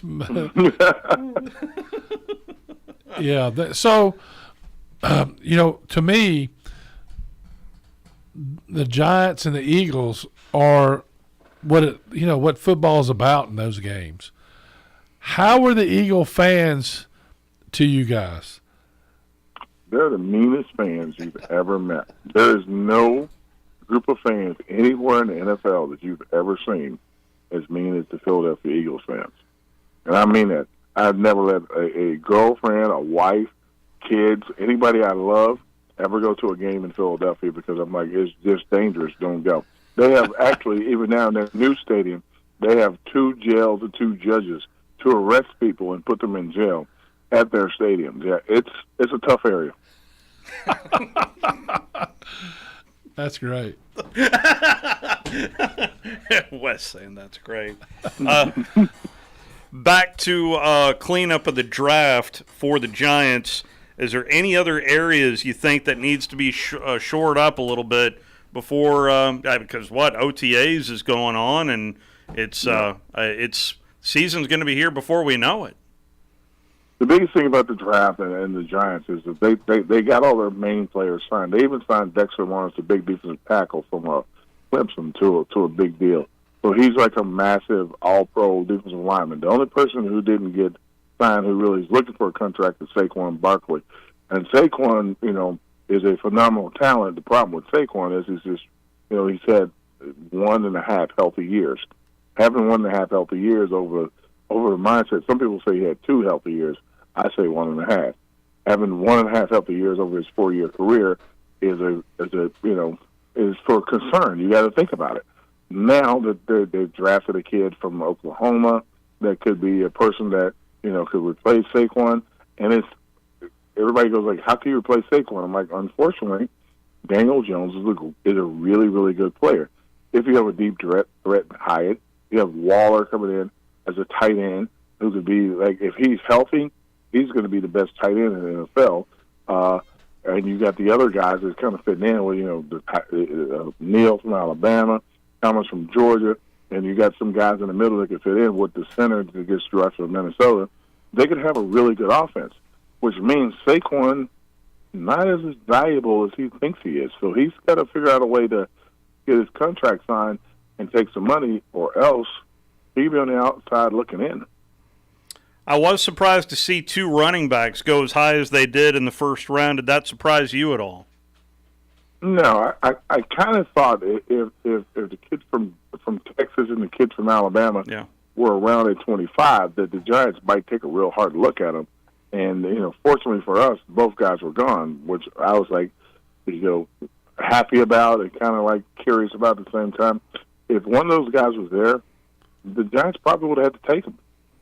Yeah, and Eric Gray, the running back from Oklahoma that you're referencing, as we're talking with Howard Cross, and I mean, it even being with your background, were you rooting for Jalen in the Super Bowl, or can you not root for an Eagle at all? It's hard to root for Eagles in any circumstance whatsoever. But Jalen, watching Jalen. His entire career, what he's gone through, and the man that he is, it's easy to say, you pull for that kid. He just unfortunately went up against Patrick Mahomes, and I'll be honest, he outplayed Patrick the entire game. Yeah. I've never been prouder of a guy. I don't know ever that's making $255 million. I've never been more prouder of a guy, because I believe if Tua hadn't come to Alabama and pushed Jalen to get better, and Coach Saban challenged him, and then go to Oklahoma, if it hadn't worked out all that, I don't believe he's making $255 million. You know what I'm saying? I think that it's the adversity that made him a better player. I mean, I watched his progression. It was incredible just from year over year. Yeah, but what I tell people all the time when they talk to me about Jalen, I'm like, even in Alabama, he had two offensive coordinators. He never really played in the same offense as his dad coached him through high school, and people don't realize that. I'm like, if you have the same guy over and over, you get better at what they're trying to get you to do. So he was fortunate enough to have the same offensive coordinator for the last 2 years with the Eagles, and he did. They went to the Super Bowl. His problem is that offensive coordinator is gone. So it's going to be interesting to see how the Eagles' offense plays this year. Well, their offensive line, I love watching their offensive line too, because they come off the ball and knock people off the ball. And you don't see that as much as a lot of these guys just stand straight up, and of course they're the big as the side of the house and just try to get in somebody's way. To me, though, I love it when they still come off the ball and do what you're supposed to do. And you were they roll off the ball. The difference is that Wes, when we played, if there was a camp or something, we were taught to put our hand in the dirt and block and do everything. If you're gonna pass block, you pull your hand out of the dirt and you play. Most teams in the NFL, like I would say 70% of the teams, maybe 80% of the teams, they don't put their hand in the dirt unless it's 3rd and 1. So that's a big difference with offensive linemen, and that's the evolution of the 7-on-7 passing camps around right now. That's quote unquote promoting and helping kids get into the colleges and get into the best schools and do whatever. But the offensive lineman, it's hard to get a road grader, a mauler to play, because he's so used to going forward. If you're going to throw the ball every time, he's got to figure out a way how to dance and step back. Yeah, but Philadelphia does both. They do both, but they're predominantly a run team. Granted, they can't. Yeah, that's what people don't realize. The quarterback runs, the 3 running backs run, all the receivers block. Even Devontae Smith on the outside will throw a block. So they're committed to the run. When they throw the ball, it's like you got to stop them from running the ball, which is really hard. And then when they throw the ball, everybody's up. When somebody gets behind them, it's a touchdown. Well, heck, here during this offseason, there was talk of that you mentioned the 3rd and 1, Howard, of that the push, if you will. There was talk. That's over with. That's over with in the NFL. They've eliminated it. How much of a weapon was that for Philadelphia? It's a weapon anywhere. If you get all the guys up at the line and you put you pull one of your wings in and you take the receivers out, you got two running backs, a tight end, and everybody, and you push the line of scrimmage. If you got 3rd and inches, it's almost always a first down. But they had eliminated in college. I don't understand why Alabama doesn't do it. It drives me nuts. I mean, on 3rd and 1, that's the. They would beat Tennessee last. They'd have beat Tennessee last year if they did it. Yeah, well, you could go LSU. In the first half, I've talked about it. My listeners are probably tired of hearing it, but they had the ball in the red zone 5 times, scored 12 points. Can't do it. That's true. Well, appreciate the time as always, sir, and always appreciate the time you give us. Oh, I appreciate it, too. You guys have a great one. Hey, Wes, man, look forward to seeing you next Yeah, time. I saw I missed you. I know you were at the Auburn game. We were too far apart. We'll catch up. I got to see your sister, though. That's all right. Yeah, I know it. Well, I look forward to seeing you, man. All right, brother. I love you too, dude. That is Howard Cross joining us on the Neighbors Wealth Management Hotline. Was Claire wearing... Great player. I didn't see Claire either. Was Claire wearing socks on her hands? I have no idea. Well, you didn't see her, that's why. Oh, no. Let's go ahead and take our first time out. Final 30 minutes belong to you. Urban Meyer gave his thoughts on the most talented roster. Log on today, 977ESPN.com. You're listening to The Drive with Wes Neighbors and Steve Moulton on 97.7 ESPN The Zone. Ann Adams with Berkshire Hathaway Rise Real Estate is the one name to know if you're buying or selling real estate. With years of local experience, Ann Adams offers buyers in-depth knowledge of the local housing market and will narrow available properties down to those you'll be interested in so you can save time when shopping for your new home. If you're ready to sell, Ann offers a seamless process using accurate pricing and expert negotiation skills to make sure you get a fair price for your home. Call Ann Adams today at 256-337-2625 or log on bhhsriserealestate.com. Normally, when you call a roofing company, all you hear is, you need a new roof. Not when you call Fleming Roofing and Restoration. Since 1965, the folks at Fleming have been focused on what you need, whether it's an easy repair or a full roof replacement, commercial or residential. And when it comes to storm damage, you want Fleming on your side. They know all the ins and outs of insurance claims and will guide you through the entire process. Log on FlemingHSV.com and book your free estimate today. Fleming Roofing and Restoration. We show up. Have you ever turned your back on God? Have you ever absolutely known the right thing to do and just turned around and walked away in disobedience? I know that I have. Aren't we thankful for our great and merciful God who loves us and forgives us and remembers our sin no more? I'm so thankful that His mercies are fresh every day. I need that, and I suspect you do too.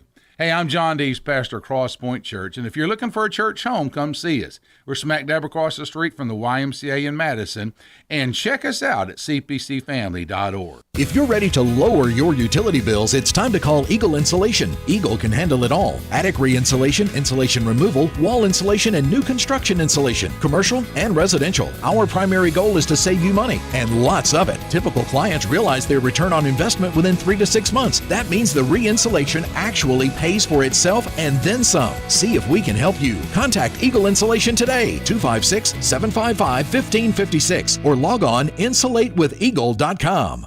I'm attorney Gary Lackey. You know, you'll hear people say we're like a family, but here at the Lackey Law Firm, that's really true, not just a saying. I'm Justin Lackey. With my father and my sister, we have a special connection to each other. I'm Jennifer Lackey. At the Lackey Law Firm, when we take on your case, you become part of our family. You really do. And we'll always do whatever it takes to get everything you deserve. If you're injured, you worry about getting well, not about paperwork or insurance companies or figuring out how to get to your lawyer's office. I'll come to you. We worry about your case so you don't have to. When you've been injured, we know that your case is probably the biggest thing going on in your life, more important than almost anything else. And it's important to us too, for one simple reason. Family takes care of each other, and at the Lackey Law Firm, we'll take care of you. The Lackey Law Firm. The Lackey Law Family. 1-800-4RIGHTS. No representation is made that the quality of the legal services to be performed is greater than the quality of legal services performed by other lawyers.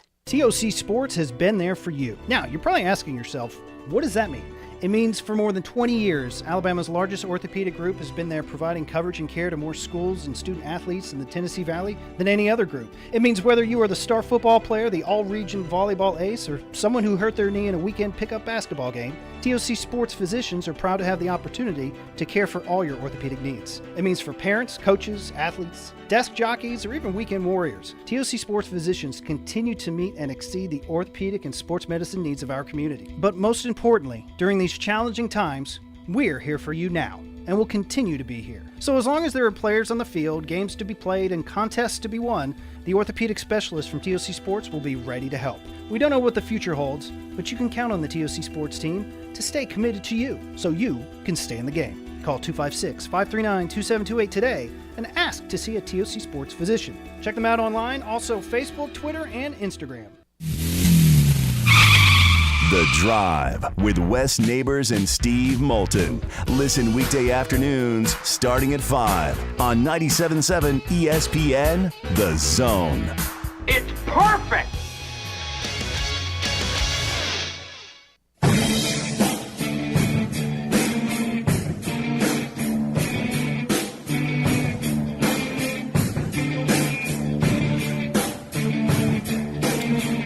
Along with Jackson Love, who's producing us behind the glass. Wes Neighbors, Steve Moulton back here with you.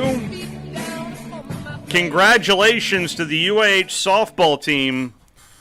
Their 20th consecutive NCAA tournament appearance is coming up. I said 20th consecutive appearance in the NCAA tournament. The field was announced earlier today from the NCAA, as they are the 4 seed in the South region, and they just so happen to be paired up with the team that is first overall in the country and the University of Tampa Spartans. But also, your reward for going to the NCAA tournament, how about you play a Gulf South Conference opponent? I mean, really? Really? I mean, we're in 2023 and we're still dealing with this mess. And this is just awful. You win the regular season title, you win the tournament title, and certainly congratulations to UAH. And they are heading down to Tampa to take on Mississippi College, another Gulf South Conference team. Certainly congratulations to the Choctaws as well. I would just love to see some more, I don't know, teams playing other teams. But this happens in basketball too. I don't get it. I really don't get it. 256-576-4977 is the telephone number. Before we get to the phone calls, I've been teasing this a while. It came out last week, late last week, Wes, in an interview. Where did he do this interview? I bet it was on Fox somewhere. Urban Meyer had a podcast with Tim May. Tim is now retired, but a longtime journalist who covered Ohio State. So that's probably that tie-in with Urban Meyer and Tim May. But he, part of the podcast was asked about the most talented roster man for man this season. That's easy, Tim. For me, this is a quote from Urban Meyer. Man for man roster, it's hard to say that Texas does not have the best roster in college football, end quote. Well, they got the quarterback hurt. I don't know. Roster, I don't know. They looked good at times. They never played for 4 quarters, I didn't think. I thought Alabama game they should have won. But, Bryce Young played unbelievable at the end. And they, and they still had chances. And, the big sack by Will at the end of the game. Yeah, Will Anderson in the game was a big deal. He went on to say, it's been a while since Texas has been good or elite, but their quarterback, I watched him live against Alabama before he got hurt. They could have won that game. We all know Quinn Ewers from when he was at Ohio State. I think Georgia, Ohio State, and Texas are all in pretty good shape. He went Georgia, Ohio State, Texas. Bryce is on the Neighbors Wealth Management Hotline. How are you, Bryce? Guys, did y'all really expect him to say anything good about Alabama the way Saban has handed it to him 2 or 3 times? He beat Saban a couple of times too, but did you really think he was going to say anything good about Alabama? He don't like Alabama. Saban made him quit. Y'all remember, guy? A couple of times. Yep, he left the SEC, no doubt. He did, yes. The Gainesville is still reeling. Yep.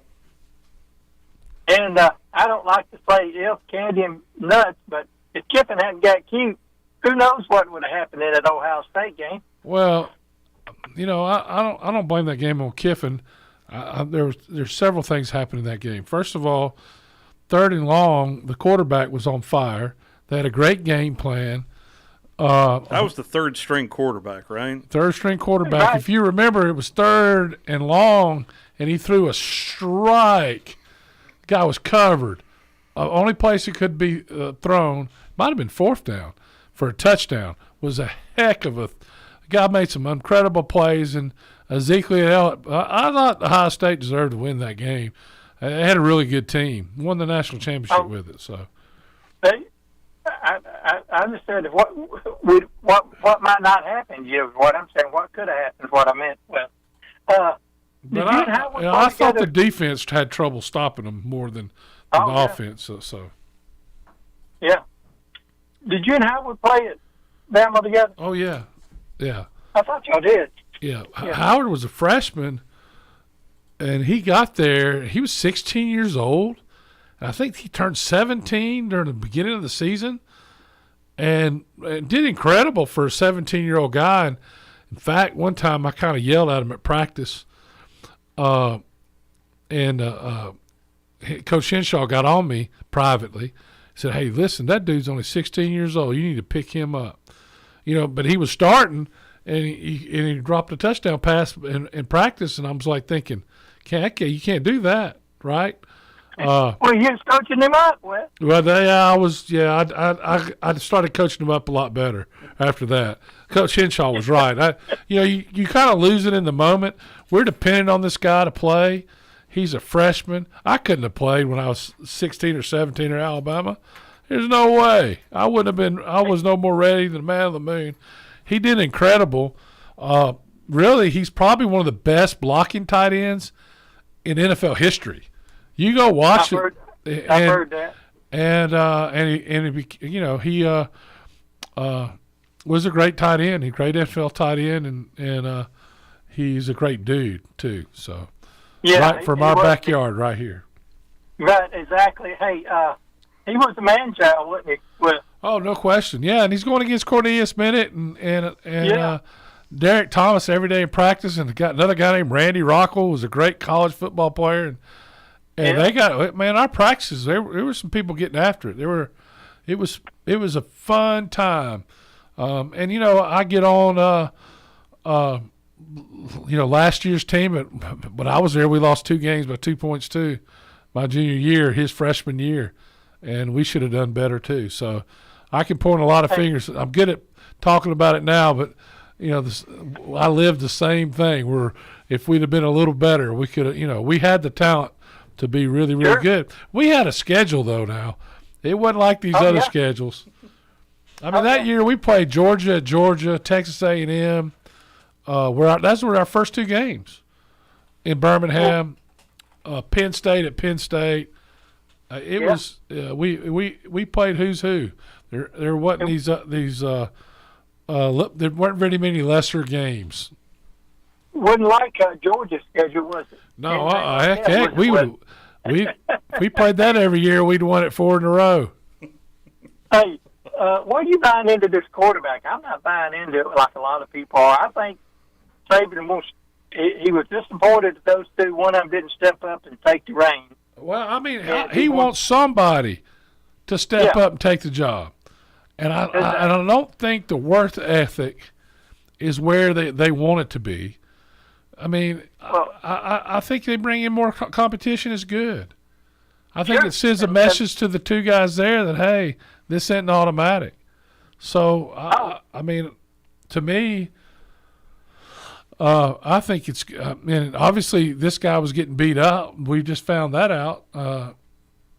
Yeah. Well, I heard that. But I do know unless something happens based on the way he touched the ball and Milrose was just too inconsistent, Ty Simpson, we really hadn't got a real feel of him because his hand was hurt the whole second half of the A-Day game. So I really think because the zip on the ball and the way he the guy has lots of talent. He'll be the quarterback unless something else changes. Right now, I don't think they know who's going to be the quarterback yet. And I think that's why they brought this guy in. Well, and I think it's more of a maturity factor. I think all of them are talent. Listen, a lot of people would like to have these 5 quarterbacks. In fact, one of them probably end up finding out. I don't know. But competition breeds. They don't bring a guy in like this unless he thinks he can help. And I think he can help with the maturity of the players knowing in this offense since he's been in this offense before. Well, and another thing, if their line's as good as they say it is, now, Coach Whip, I mean, I love him to death, but he thinks Texas, hands down, is just going to go in there and just put a whooping on Alabama at Bryant Denny. I don't know if many people ever did that. Very few people can say they've done that. However, if our line's as good as I think it is, we should be able to run the ball down Texas' throat. Well, with all them running backs we got. Well, Texas has some players. I just think that I hope that's what happens. Alabama has to continue to get tremendously better on the offensive line, though. We have to be able to get third and short, second and short, and third and short. We have to get movement, and if we don't do that, then we'll lose 2 games again next year in close games because you have to be able to dominate the line of scrimmage, and especially on second and third and short. And until we do that, it's gonna. I mean, I hold my breath every time we get second and third and short when we run the ball. I mean, I hold my breath. I'm serious. It's the penetration's unbelievable. But I think her line, they say, is really improved, and Texas defense is what hurt them. I don't think they can stop us enough. You know, we're gonna score points because we got running backs and our receivers need to step it up because they dropped a lot of balls in the A-Day game. I was disappointed. Well, they dropped a lot of balls last year also, and I agree. Well, that's what I'm talking about. Yeah. You got to have help. Yeah, these guys have to have help. Whoever's the quarterback, you got to make plays. Yeah. Hey, you know, Saban must have a real good close. That guy was going to visit 2 or 3 other schools. Auburn wanted that guy real bad, and I guess he decided he didn't want to play for old Otis down there. Hugh Freeze, he reminds me of a younger Otis. You know, if you look at him when they show him on TV, when I watch the news, you know, the way that hair and that beard, that scrubbly beard. So who's that guy you're talking about? What are we talking about? Who's Otis? No, who's the guy? Andy Griffith, Hugh Freeze. Otis, a younger Otis. Yeah, but what I was talking about, who was going there? You talking about the quarterback still? Yeah, Tyler Buckner. Yeah, because Alabama supposedly got a defensive back today that was going to Florida from Louisiana Lafayette. Well, I thought we got one from UAB too. Yeah, and I think that guy was supposed to. They thought it was going to Ole Miss. So. Okay. No, I hadn't hadn't seen it today, but I think it's going to be he gets the defensive guy he wants. The defense will be a lot better because Steele will have them running and tackling. The tackling to me last year was just pathetic. Well, I mean, we forgot how to tackle. I think that the defense will be better, and I think it's an intensity thing. I think it's an intensity thing, and I think it's the and I understand it was very intense in practice. Let's just put it that way. And I think that's you got to be pushed. Yeah, right. Next time you talk to Howard, ask if he got any eligibility left, because they're going to throw it a lot to the tight end. Ask if he got any eligibility left. It'd be nice to have a man child like that. But no question. Hey, thanks for letting me talk, guys. And hey, I'll see y'all later, and I appreciate it, guys. Thank you, Bryce. Appreciate the phone call, Bryce. Final call for phone calls. Let's go ahead and take our final time out as we wrap up on a Monday here on 97.7 ESPN The Zone. You're listening to The Drive with Wes Neighbors and Steve Moulton on 97.7 ESPN The Zone. You've got to experience Toyotathon at Bill Penny Toyota. They've got the selection with over 700 new Toyotas to choose from. And they've got the extras with Bill Penny perks and a 10-year unlimited warranty. So get on over to Bill Penny Toyota today and experience Toyotathon. Bill Penny Toyota in Huntsville and online at BillPennyToyota.com. Bill Penny's Toyota 10-year unlimited warranty is valid through the 10th year of ownership. Valid on new vehicles only. See dealer for details. Not looking or feeling your best? No energy for the things you like to do? Ready to look and feel younger? Make your appointment at Advanced Life Clinic, one of the region's foremost destinations for patients interested in looking and feeling their best. Specializing in advanced laser treatments and weight loss, male and female rejuvenation to offset the effects of aging, and more. See how Advanced Life Clinic can help you enjoy your life again. Call 256-882-6555 or log on advancedlifeclinic.com. Electric cars are coming faster than you think, and that's why we're bringing SEMA Connect to Alabama. Our team educates you and helps provide a long-term plan for your business. Where to put them, how to get them there, how to pay for them, tax incentives, service, and monitoring. We take care of everything. Doing the right thing means bringing EV car chargers to Alabama. Let us help you with your EV charging plan. When I chose a garage door company, I did my homework. I needed Precision Overhead Garage Door Service. They have a 5-star Google rating. I checked their reviews and liked what their customers had to say. Precision Overhead Garage Door has lifetime warranty packages. Same-day service if I call before 2 p.m. If they can't make it the same day, my service call fee the next day is waived. They did a 25-point safety inspection on the door and operator. Now that's peace of mind. Residential, commercial, and gate services. Precision Overhead Garage Door Service. Call 256-400-4500. Hey folks, this is Arthur Seaton, managing partner of University Kia, letting you know we are proud supporters of Crimson Tide football. Stop into University Kia today and shop our large selection of new Kias, including the all-new Telluride 8-passenger SUV, the stylish new K5, and sporty new Seltos. Visit universitykia.com for all our great offers. And get pre-approved in minutes so you can drive home your new Kia today, because we want to see you in a Kia. Roll Tide! Now open, this is your invitation to experience the grand opening of ABIQ's new 10,000 square foot showroom. The best brands in home audio, home theater, and home automation. The place to see and hear and feel and listen and watch. The place where you can audition top brand audio and video equipment before it goes in your home. World-class brands now available in Huntsville. Come experience the difference. 1833 University Drive, just east of the Parkway at the all-new AVIQHSV.com. From the Fox 54 Weather Center, I'm meteorologist Emily Owen. For this Monday, expect a partly cloudy sky. High temperatures expecting to top out in the low 80s for the afternoon. We'll see some showers and thunderstorms mainly in the afternoon as well. It looks like rain chances will carry over into the overnight for your Monday. A partly cloudy sky to be expected. Low temperatures going to be falling into the mid and upper 60s. I'm meteorologist Emily Owen on your home for ESPN Radio 97.7 ESPN, The Zone. And now, a man who knows what you ate for breakfast. Time now for the biggest thinker of them all. He knows it all. He is Drew DeArmond. Listen to Drew and Scott Tyson weekday mornings. It's Talkin' Ball on 97.7 ESPN, The Zone. Closing time. Open all the doors and let you out into the world. Closing time. Turn all of the lights on over every boy and every girl.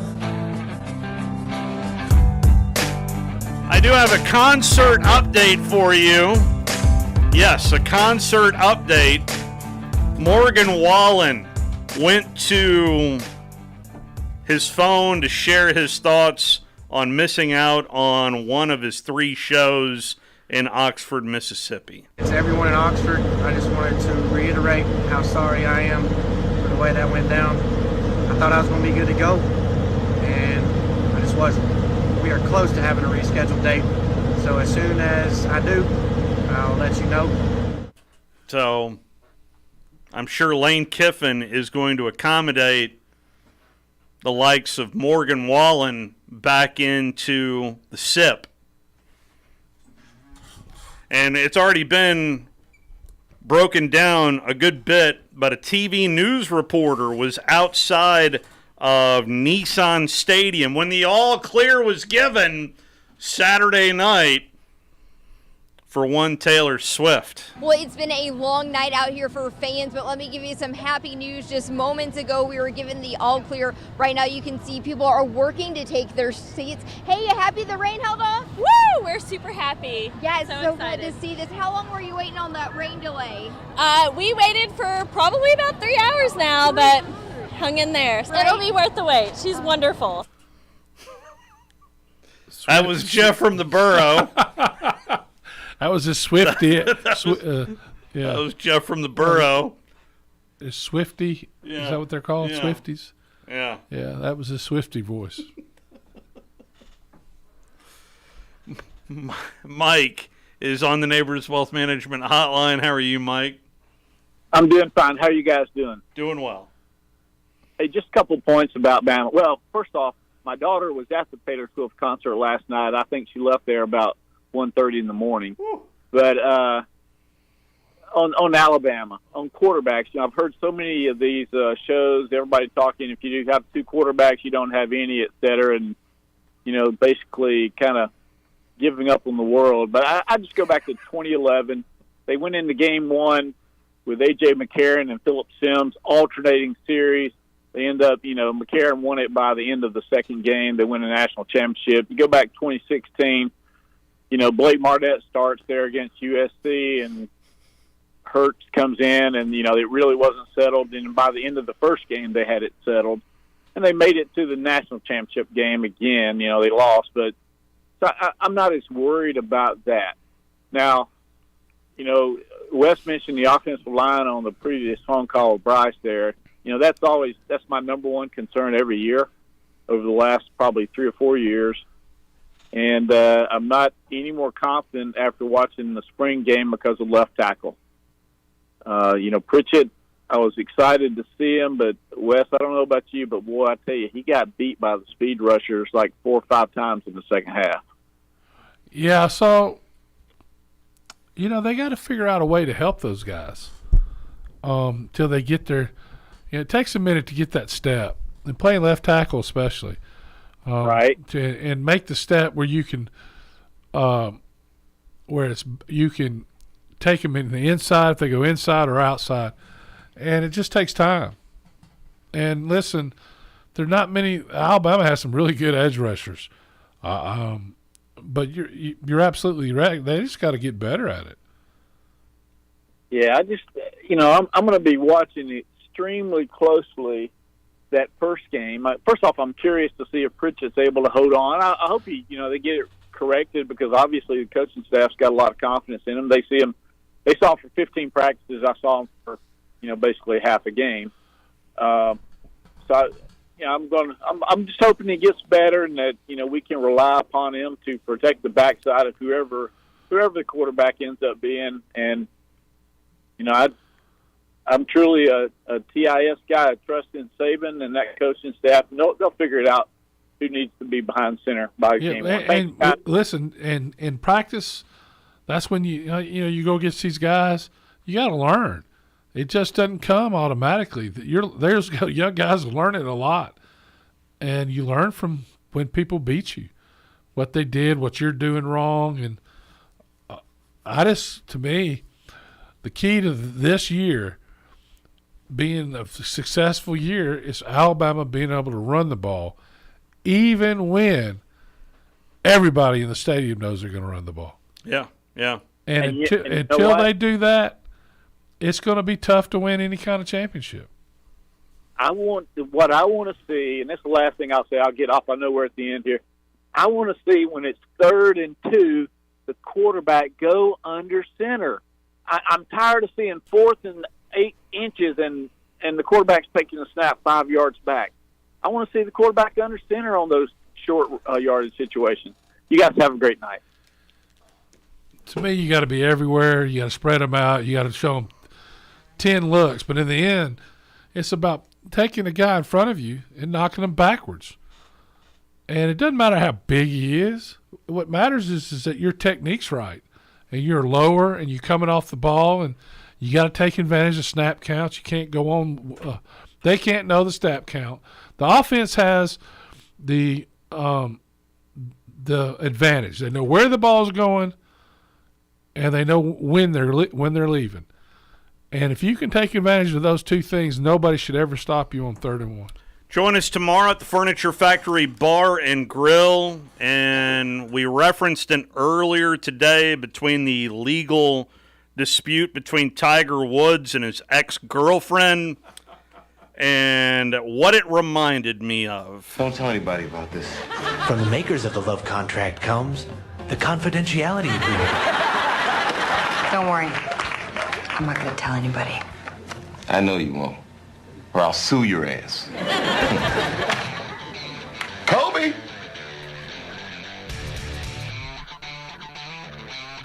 We'll be at the Furniture Factory tomorrow. Have a good night, everybody.